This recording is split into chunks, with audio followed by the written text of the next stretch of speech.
आप सभी को जय श्री श्याम। कैसे हैं आप सब? उम्मीद से अच्छे होंगे। प्रेमियों, आज की इस वीडियो में हम बात करेंगे कि बाबा श्याम की चालीसा कब पढ़नी है, कैसे पढ़नी है, कितने दिन पढ़नी है, ताकि चालीसा पढ़ने से हमारी मनोकामना पूरी हो जाए और हमारे काम बनने लगे। देखिए, बिल्कुल साफ और स्पष्ट शब्दों में आप सभी को समझाने की कोशिश करूंगा, प्रयत्न करूंगा, और आप भी समझने की कोशिश करना।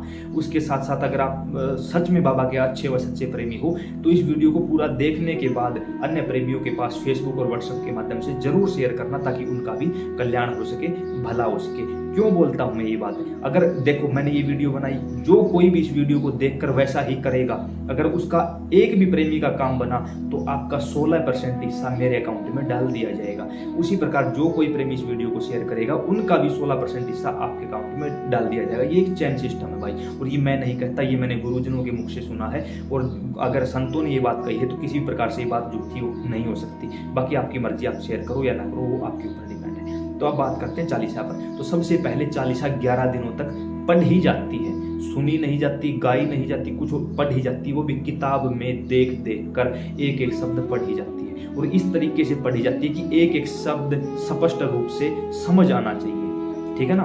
तो कोई भी चीज हो, ये नहीं कि आप जल्दबाजी में पढ़ोगे, नहीं, पढ़ो, कितनी ही जल्दी पढ़ो, लेकिन उसका एक एक शब्द आपको खुद को साफ साफ सुनाई देना चाहिए। अगर वो आपको साफ शब्द सुनाई नहीं दे रहा तो इसका मतलब आप कहीं ना कहीं गड़बड़ कर रहे हो। तो क्या करना होगा, कैसे करना होगा? सुबह देखिए, शुक्ल पक्ष की एकम तिथि से, पहली तिथि से, शुक्ल पक्ष की एकम तिथि से स्टार्ट करना है आपको। सुबह सुबह ब्रह्म मुहूर्त से, ब्रह्म मुहूर्त में सारी की सारी दैवीय एनर्जी पृथ्वी पर विचरण कर रही होती है। उस समय पर आपको अपने घर के पूजा स्थान पर बाबा श्याम और बाबा हनुमान के सामने दिया जलाना है। अगर आप 11 दिनों की अखंड ज्योत ले सकते हो तो फिर कहना ही क्या है, नहीं ले सकते कोई बात नहीं, बाबा श्याम और बाबा हनुमान दोनों के सामने दिया जलाइए। कोशिश करिए आपके दिए मिट्टी की हो। मिट्टी के दिए में जो बाती लगाई जाती है उससे मनोकामना बहुत जल्दी पूरी होती है।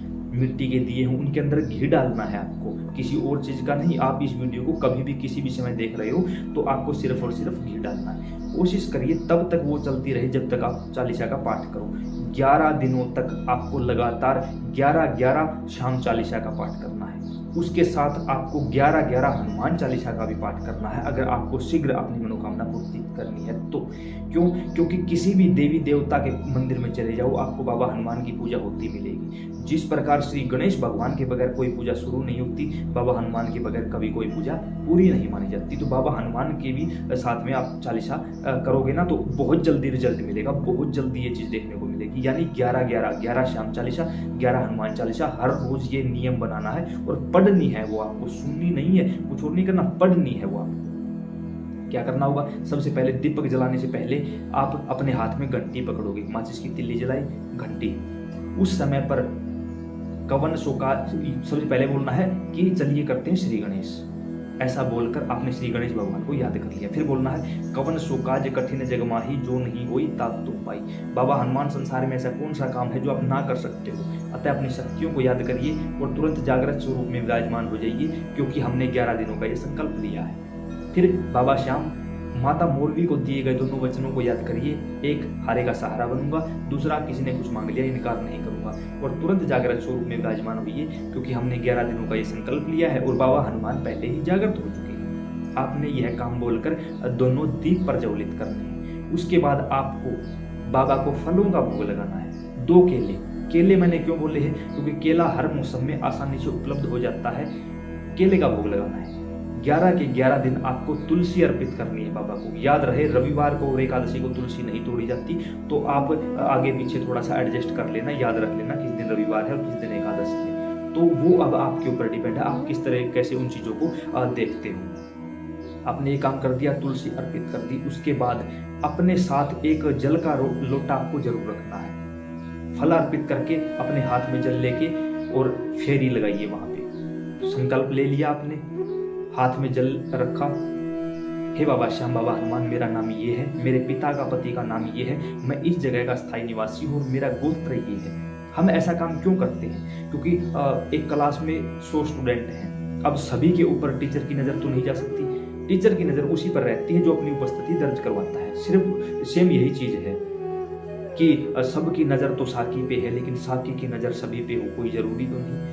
हमारी नज़र तो बाबा की तरफ है, लेकिन बाबा भी हमारी तरफ देख रहे हो कोई ज़रूरी तो नहीं। लेकिन जैसे ही हमने संकल्प लेकर अपनी उपस्थिति दर्ज करवाई, बाबा एकदम हमें देख लेंगे कि हाँ कोई ये चीज़ भी है, हम बाबा की नज़रों में आ जाएंगे उस समय पर, और यही हमें चाहिए और यही ज़रूरी भी है। उस समय पर जब आप संकल्प लोगे और अपनी मनोकामना बोलोगे कि 11 दिन मैं श्याम चालीसा और हनुमान चालीसा का 11-11 पाठ करूंगी, और इस समय में आप मेरी ये मनोकामना उसको पूरा कर दीजिए। यहाँ मैं अपना संकल्प पूरा करता हूँ, वहां आप मेरी मनोकामना पूरी कर दीजिए, ऐसा बोलकर जल छोड़ दीजिए। अब आप शुरू हो जाइए। आप पहले श्याम चालीसा, हनुमान चालीसा, जो कुछ भी आपको पढ़ना है आप पढ़ सकते हो। बैठकर, आसन के ऊपर बैठकर, बगैर आसन के आप न बैठिए। बगैर आसन के बैठोगे आपका पूरा तप पृथ्वी के अंदर चला जाएगा, तो आपको बगैर आसन के नहीं बैठना है। उसके बाद दोनों चीजें पढ़ने के बाद आपको खड़े होकर एक बार श्याम आरती और एक बार हनुमान आरती करनी है। खड़े होकर चालीसा आप बैठ के कर सकते हो, लेकिन आरती हमेशा खड़े होकर की जाती है, तो आप खड़े होकर आरती करोगे। कुछ भी अलग विशेष करने की जरूरत नहीं है।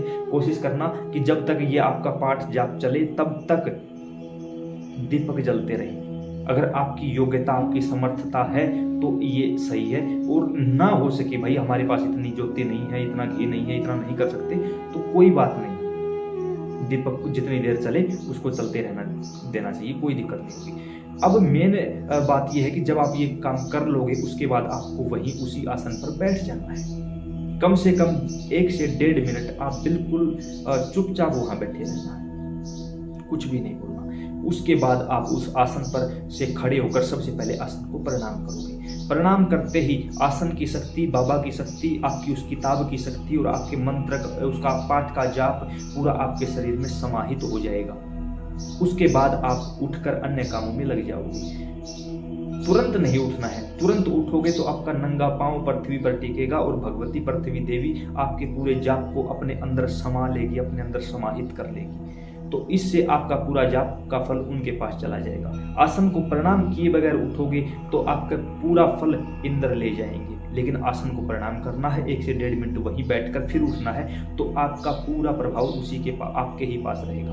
उन 11 दिनों तक जब ये काम करोगे उस समय आपके वस्त्र अलग रहेंगे। उन वस्त्रों को आपको अन्य समय में यूज नहीं करना, सिर्फ उसी समय यूज करना है। उसके साथ इस चीज का विशेष ध्यान रखें, अगर आपने ये काम सुबह शुरू किया तो 11 दिनों तक सुबह ही करना है, शाम को किया तो शाम को ही करना है। यानी जिस समय पर सुबह मान के चलो आपने 5 बजे ये काम शुरू कर दिया, तो आपको हर रोज 5 बजे ही करना है। 5-7 मिनट ऊपर नीचे हो जाए कोई बड़ी बात नहीं होती, लेकिन करना एक निश्चित टाइम पर ही है।